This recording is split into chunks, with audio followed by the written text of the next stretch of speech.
3 a.m., May 1862.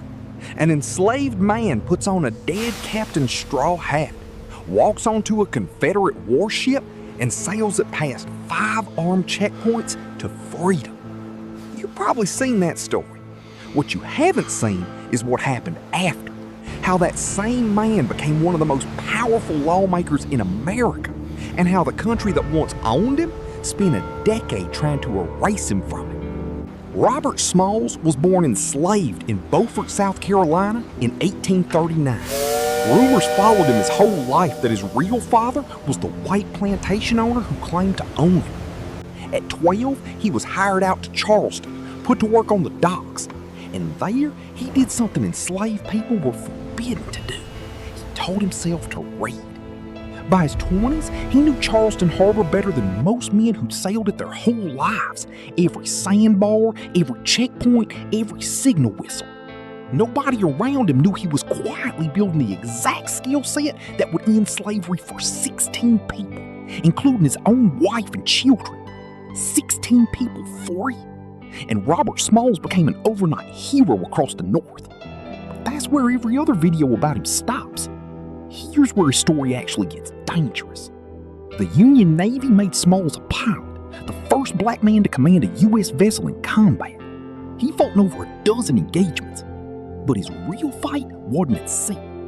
Black soldiers were being paid roughly half of what white soldiers earned for the same uniform, same risk, same blood. Smalls traveled to Washington and argued the case in person. Congress eventually equalized the pay. A man who 3 years earlier was legally property had just changed federal law. After the war, Smalls did something almost nobody expects. He bought the house he'd been enslaved in, paid for it with his own Navy back pay. Then he ran for the South Carolina legislature and won. He used the seat to push through South Carolina's first publicly funded school system open to black children. This wasn't symbolic politics. This was policy that changed thousands of lives before he ever set foot in Washington. In 1875, Robert Smalls was elected to the U.S. House of Representatives. He served 5 terms. He pushed civil rights protections, fought to integrate public accommodations, and became one of the most effective black legislators of the Reconstruction era, a period white supremacist historians would spend the next century trying to write off as a failure. It wasn't a failure, it was working, which is exactly why it had to be destroyed. Starting in 1876, armed white paramilitary groups called the Red Shirts began terrorizing black voters across South Carolina. The same tactics you've seen in our Wilmington 1898 video, 20 years earlier and in a different state. Smalls' district was redrawn into what critics called the Black Second, engineered to concentrate black voters into a single seat so white politicians could control every other district in the state.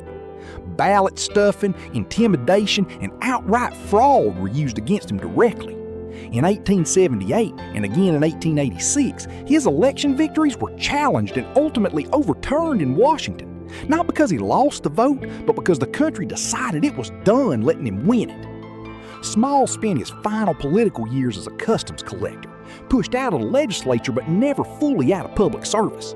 He died in 1915 in the same house he once served in as a slave. In 2004, the U.S. Navy commissioned a ship in his name.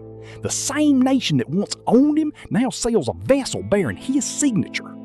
Robert Smalls didn't just escape slavery. He escaped the story America wanted to tell about slavery, the one where freedom is the ending, not the beginning of a much longer fight.